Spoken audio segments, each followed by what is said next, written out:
podcast sobre ciência em um monte de assunto que quase ninguém entende direito. Especial Elas na Ciência. Duas mulheres que observaram a sua realidade com um olhar diferenciado e fazem ciência a contrapelo. A expressão a contrapelo significa, em termos literais, o que vai no sentido contrário ao crescimento considerado natural do pelo. Quando a gente usa essa expressão para pensar a história, por exemplo, a direção considerada comum, ou seja, a de crescimento natural do pelo, era a que tinha os europeus e pessoas brancas como o centro das narrativas, das conquistas e da ciência. Essa é a versão contada por vários anos, mas as duas personagens desse episódio fazem um caminho contrário. Elas desenvolvem ciência a contrapelo, contribuindo para que se tenha uma nova visão sobre quem a história colonial tratou de esconder. É ressignificar as narrativas a partir daqueles que sempre foram marginalizados no protagonismo mundial. Uma das cientistas a contrapelo deste episódio é Beatriz Nascimento, historiadora, professora, roteirista, poetisa e ativista pelos direitos humanos das pessoas negras e das mulheres brasileiras. Os seus estudos foram fundamentais para pensar a questão racial no Brasil e criar o conceito de aquilombamento. Nossa outra cientista é Elisama Messias, professora, pedagoga, mestra em educação pela UFPE e produtora cultural. Ela trabalha há mais de 20 anos na educação básica e procura pensar uma educação baseada em princípios éticos, no diálogo e com respeito às diversidades de gênero, sexualidade, raça e etnia no cotidiano das escolas. Essas duas cientistas que transformam a nossa história e as suas trajetórias estão aqui neste episódio do Desteoriza. Eu sou Marília Félix, estudante de jornalismo aqui na UFPE e estagiária na diretoria de comunicação. Eu sou uma mulher branca de estatura mediana, tenho cabelos curtos e cacheados e uso óculos. E eu sou Laís Ferreira, jornalista, pesquisadora, também trabalho aqui na UFPE, sou uma mulher de pele clara, de estatura mediana, tenho cabelos cacheados castanhos que são aqui na base da altura do pescoço e eu também uso óculos. E agora que você já nos conhece, vamos conhecer as cientistas desse episódio. Maria Beatriz Nascimento nasceu em 1942 na cidade de Aracaju, em Sergipe. De origem humilde, com o pai pedreiro e a mãe dona de casa, ela cresceu plantando e vendendo legumes que eles cultivavam na horta da casa para ajudar no sustento da família. Com as dificuldades da vida, Beatriz acabou se mudando com os familiares para o Rio de Janeiro. O novo lar foi no bairro de Cordovil, que fica na zona norte da cidade, onde a família continuou cultivando alimentos para vender. Quem nos fala sobre Beatriz Nascimento é Marina Alícia, historiadora, professora e mestra em educação pela Universidade Federal de Sergipe e também autora de um artigo que analisa a vida e obra de Beatriz Nascimento. Maria Beatriz Nascimento era uma mulher negra, de cabelos crespos, de pele pura, de sorriso largo e contagiante. Em 1968, Beatriz ingressa na Universidade Federal do Rio de Janeiro para cursar História. Durante a graduação, ela estagiou no setor de pesquisa do Arquivo Nacional. Inclusive, em 2016, a Biblioteca do Arquivo Nacional recebeu o nome Maria Beatriz Nascimento como uma homenagem à historiadora. Depois de formada, ela começa a dar aulas de história nos colégios estaduais do Rio de Janeiro. Junto a essa atividade como professora, Beatriz integrava os movimentos negros organizados. Ela foi uma das fundadoras do Grupo de Estudos André Rebouças, na Universidade Federal Fluminense, e do Centro de Estudos Afroasiáticos, espaços importantes para pensar a cultura negra no país. Com a militância e nas atividades de professora, Beatriz se incomodava com as narrativas dos livros de história sobre a vida do povo negro no Brasil. Diante disso, ela resolveu pesquisar sobre o assunto e se aprofundar no estudo dos quilombos. Ela ficava muito incomodada com a forma como a historiografia conta a trajetória dos negros no Brasil, sempre como sinônimo de fracasso, sempre com a visão etnocêntrica, uma visão eurocêntrica, partindo de um olhar do branco, como a historiografia é contada. Então, ela lutava contra essa visão. E aí ela foi pesquisar, né, os significados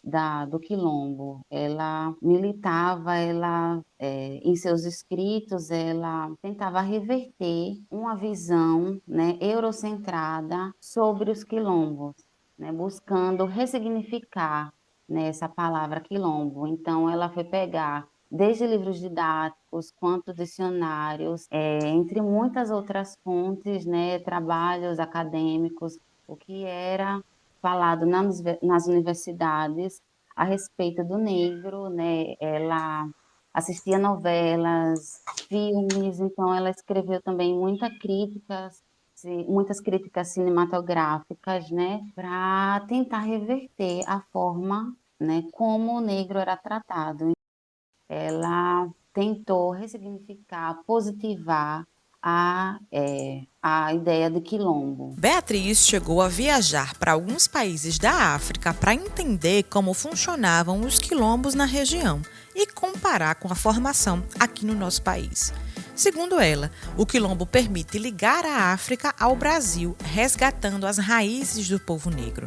Por isso, Beatriz Nascimento defendia uma reescrita da história brasileira para pensar os quilombos como um espaço de resistência, afirmação da identidade e de preservação das vidas negras numa sociedade racista e desigual. Ela também sustentava que os quilombos não eram uma instituição do passado, mas tinham encontrado outras formas de se perpetuar através de sistemas também formados por negros e negras, como as favelas, as escolas de samba e os terreiros de candomblé. Por isso, ela criou o termo aquilombar, que transmite a ideia de que a pessoa negra pode ser negra sem seguir a cultura europeia e branca. Aquilombar-se é ser resistência e coletividade da população negra, é ser a sua própria identidade e raízes. Esse conceito, né, é uma ideia de que o negro pode ser negro e ele precisa ser aceito em sua diferença, né? Ele não precisa querer ser aceito, querer parecer com o branco, né? Com a cultura dominante. Ele precisa ser aceito em sua corporeidade, né? Em seu pensamento, em sua cultura, em suas diferenças. Então, o conceito de quilombo é um conceito muito bonito na Beatriz Nascimento, porque traz justamente essa ideia de afirmação da cultura negra, né? E de agregação e de união, né? A Beatriz Nascimento, ela estuda o significado do quilombo ao longo, né, de toda a história do Brasil. Ela viaja à África, ela vai lá para o Congo, né, para Angola, e ela vai buscar o significado do quilombo lá na África.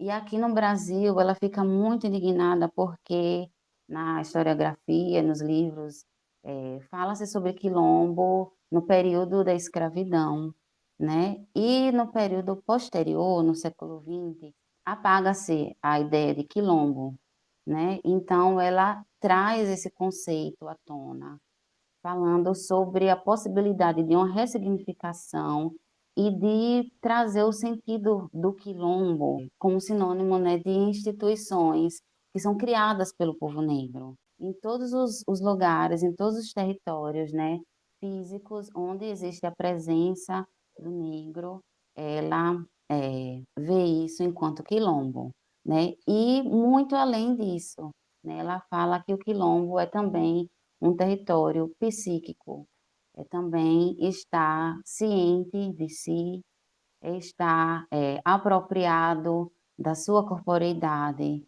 do seu entendimento. Então, para o negro, né, aquilombar-se é estar de posse, né, dessa potência que traz o corpo negro. A sua trajetória também foi marcada pelo documentário Ori, lançado em 1989, que contou com pesquisa e narração de Beatriz Nascimento. Através da própria história de Beatriz, o longa aborda os movimentos negros brasileiros entre as décadas de 1970 e 1980, apresentando a ideia de quilombo como eixo central. Além disso, Beatriz Nascimento pesquisou a respeito das discriminações sobre os corpos das mulheres negras e os impactos do racismo na educação. Nos seus estudos, ela também procurou retratar o racismo que sentia e convivia diariamente. Beatriz pretendia levar a ciência à sua própria existência. Maria Beatriz Nascimento viveu até os 52 anos. Ela morreu ao tentar defender uma amiga das agressões que sofria do marido. Apesar desse episódio triste e revoltante de violência doméstica, a trajetória de Beatriz Nascimento não acabou por aí. Suas pesquisas são peça fundamental dos estudos atuais sobre antirracismo. Elas abriram caminhos para que vários cientistas que vieram depois dela pudessem pensar uma escrita diferente da história do Brasil. Assim, Maria Beatriz Nascimento é um elo permanente para quem faz ciência a contrapelo. Maria Beatriz Nascimento, enquanto cientista, né, era uma pesquisadora muito dedicada, né, aos seus interesses intelectuais, ativista, militante, né, então ela levava a causa da ciência para a sua vida, né, ela sentia que a vida dela dependia disso, né, a pesquisa dela perpassava a vida dela, então ela entendia, ela podia ver e ela transmite isso em seus escritos, a forma como o saber científico, né, quanto um conhecimento que é sinônimo de poder, o quanto isso afetava a sua vida, né? Então, a Maria Beatriz Nascimento era essa pesquisadora, né, ciente da sua importância e ciente dessa necessidade de se romper barreiras no campo dos saberes, né? Porque ela percebia como esses saberes, né, eurocentrados, montados a partir de um pensamento, de uma cultura dominante, né, branca e masculina, e ela via a necessidade de romper com essa visão, porque ela percebia como esses saberes eram propagados, né? Como esses discursos produzidos na academia eram disseminados, gerando, né, uma sociedade desigual, gerando uma sociedade racista, né? Ela percebia como esses discursos eram transmitidos no âmbito da educação. Quem também leva a ciência à própria existência é Elisama Messias. Mãe, pedagoga, educadora e produtora cultural, ela é uma mulher que se dedica ao estudo das relações étnico-raciais, memória e identidade. Mas antes da gente adentrar na sua trajetória, vamos conhecê-la? Eu estou usando uma blusa preta. Por trás de mim tem uma parede de fundo branco. Eu sou uma mulher negra, meus cabelos são curtos, cacheados, castanhos. Eu também estou usando brincos de madeira marrom e tenho um nariz típico da população negra, né, no formato arredondado. E Elisama Messias, mãe, é uma mulher preta, da periferia da cidade do Recife e, além disso, é professora das séries iniciais do ensino fundamental. Sou pesquisadora, atualmente estou como doutoranda na UFPE, doutoranda em educação, e também sou produtora cultural. Filha de Maria Inalda, que trabalhava como empregada doméstica, e Fernando Messias, um vendedor, Elisama e mais 3 irmãos cresceram numa casa de muita união e cumplicidade. Diante das necessidades da vida, ela precisou começar a trabalhar assim que concluiu o ensino médio. Por esse motivo, o magistério foi a opção mais viável naquele momento. E assim, Elisama começou a vida profissional como professora do ensino básico. A escolha profissional nem sempre é uma escolha apenas por questões de aspirações, habilidades ou motivações internas. A escolha profissional, ela também conjuga um pouco do contexto e das condições socioeconômicas de cada família. Então, em primeira mão, eu fui ser professora como uma jovem, não é, de periferia, como sendo uma possibilidade de ter uma formação em nível médio e que me trouxesse algum retorno de maneira mais imediata. Então, eu fiz o magistério no nível médio e já comecei a trabalhar. Então, isso conjugava a minha necessidade de sobrevivência enquanto pessoa da periferia. No contato com a profissão, eu fui me profissionalizando e desenvolvendo habilidades, né, profissionais e de profissionalidade que me colocou cada vez mais apaixonada por ela, pela profissão da docência. Então, na verdade, a motivação inicial, não é, ela passa por esse contexto e quando a gente se vê na profissão é que a gente realmente se descobre. A gente só vai saber se vai realmente desenvolver, gostar de desenvolver uma determinada profissão, basicamente depois que está nela. Então, foi estando na docência que eu me descobri, não é, como professora e atuo tanto com jovens, com crianças, como também com adultos, na educação básica e também no ensino superior. A paixão pela educação levou Elisama a concluir a graduação em Pedagogia na UFPE, onde também fez o mestrado em Educação e atualmente faz o doutorado na mesma área. Nos seus estudos atuais, ela procura entender como as histórias de vida de pesquisadores e pesquisadoras atuantes nos movimentos sociais negros proporcionam troca de saberes com a academia e a construção de uma educação antirracista. Além dos estudos, Elisama também tem esse olhar de pesquisadora na prática da profissão, principalmente no convívio escolar. Quando aparece algum problema, ela busca entender os motivos que ocasionaram aquilo. Ela acredita que todas essas questões interferem no nosso modo de ser e estar no mundo. Esse fazer científico tem a ver com a forma de ser e de estar no mundo, com a forma que a gente olha para aquilo que está ao nosso redor, com as curiosidades que a gente cultiva e com a busca de respostas. Então, esse fazer científico, com certeza, ele está misturado na minha vida, no meu dia a dia, na minha prática pedagógica, no meu ambiente de trabalho, no meu ambiente de estudo. Então, ele é muito importante. Então, por exemplo, se eu estou atuando numa escola e eu me deparo com uma situação ou com um determinado problema, eu vou abordar aquela situação e aquele determinado problema de uma forma diferenciada, de uma forma que envolve a pesquisa, o que levou aquilo, o que pode ter interferido, quais são as principais informações que eu tenho disponível sobre aquela determinada situação, se já se escreveu sobre aquilo, eu posso acessar aquela escrita, aquilo vai me ajudar a desenvolver o meu trabalho. Então, esse olhar, não é, de pesquisadora, esse olhar de quem quer conhecer, de quem quer conhecer em profundidade e que necessariamente não tem a ver de forma exclusiva com o que a academia coloca, mas também com a relação com outros saberes e com outras formas de abordar a vida, o cotidiano e os seus problemas. Foi pensando nisso que Elisama desenvolveu um dos projetos mais importantes da sua vida profissional.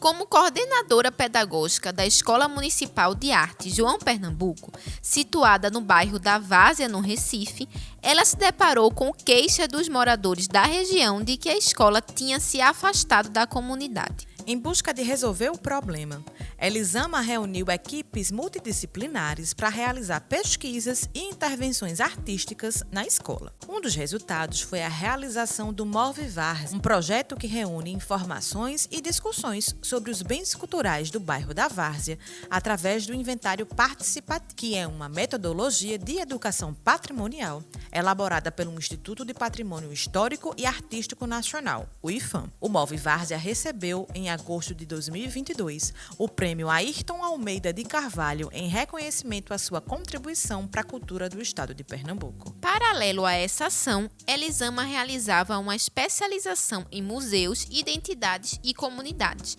na Fundação Joaquim Nabuco, a Fundache. No curso, ela pôde ter contato com a museologia social e pensar a relação entre os artefatos culturais e a sociedade. Esses conhecimentos acabaram se relacionando com outro projeto que Elisama fez parte, a construção participativa da política educacional do Museu da Abolição, que fica no Recife. A partir de escutas públicas, foram pensadas estratégias para as ações educativas do museu nos próximos 5 anos. Essa atividade foi encerrada em janeiro de 2023 e a política está em fase de preparação para a publicação. Ligado a essa questão cultural está o interesse de Elisama pelas temáticas étnico-raciais. Por conta das suas vivências como mulher preta, as questões raciais chegam de forma diferenciada ao seu fazer científico.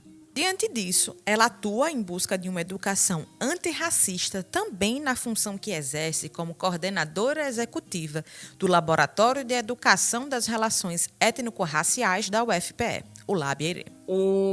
Atualmente, eu estou como coordenadora executiva do Laboratório de Educação das Relações Étnico-Raciais na UFPE, que é um grupo que articula a pesquisa, a extensão, os estudos e as práticas culturais e sociais na construção de uma educação antirracista. É um grupo que é aberto para todas as pessoas que queiram participar, mesmo que não estejam vinculadas ao UFPE. Quando eu comecei no LabIERE em 2018, eu não estava mais vinculada ao UFPE, depois foi que eu me vinculei novamente. Então, o LabIERE é isso, né? Um quilombo acadêmico que tenta fortalecer todas as pessoas, negros e negras, povos originários, dentro da UFPE, na discussão das relações étnico-raciais. É assim que, de projeto em projeto, Elisama Messias faz ciência e atua nas causas que acredita. Sempre com o apoio da família em todos os estudos, ela conta com essa base para lutar por uma sociedade mais justa. Elisama Messias, enquanto cientista, é mãe de 3 crianças. É dona de casa também. E com muito custo, a gente concilia e tenta desenvolver as atividades científicas acadêmicas com toda a nossa vida. E isso traz muito do que é o patriarcado, do que é o sexismo, do que é as relações de gênero tão difíceis na nossa sociedade. A gente produz e faz ciência, e a gente cuida dos filhos, a gente cuida da casa, e a gente produz conhecimento que está relacionado ao nosso dia a dia. A maioria das pesquisas que eu faço, elas estão diretamente relacionadas ao meu trabalho. Então, eu dou uma contribuição para a rede municipal de ensino do Recife com a minha força de trabalho e com a minha capacidade de pensar as relações entre educação, a relação étnico-racial no contexto da educação municipal, o envolvimento entre comunidade e escola no contexto da educação municipal do Recife. Então, fazer ciência sendo mulher é também acumular uma carga grande de tarefas e nem sempre ter o reconhecimento devido. Fazer ciência sendo mulher é sair dos estereótipos todos que existem do que é ser cientista, porque a gente desenvolve as nossas atividades e vive nossa vida. A gente não se isola do mundo. Então, quando eu digo isso, eu digo que qualquer pessoa, de qualquer menina, de qualquer lugar do Brasil e do mundo, pode ser cientista, pode desenvolver suas pesquisas e pode adentrar nesse universo acadêmico sem perder a sua essência, sem deixar de ser o que é, defendendo as suas ideias e aquilo que valoriza, sua identidade, sua ancestralidade.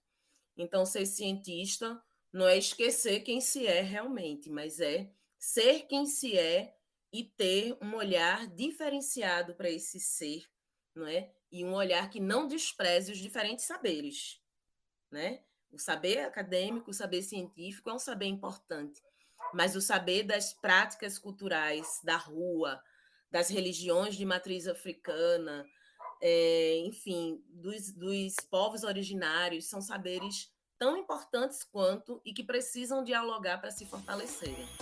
Não temos dúvidas de que as trajetórias de Beatriz Nascimento e Elisama Messias contribuem para uma ciência a contrapelo, né?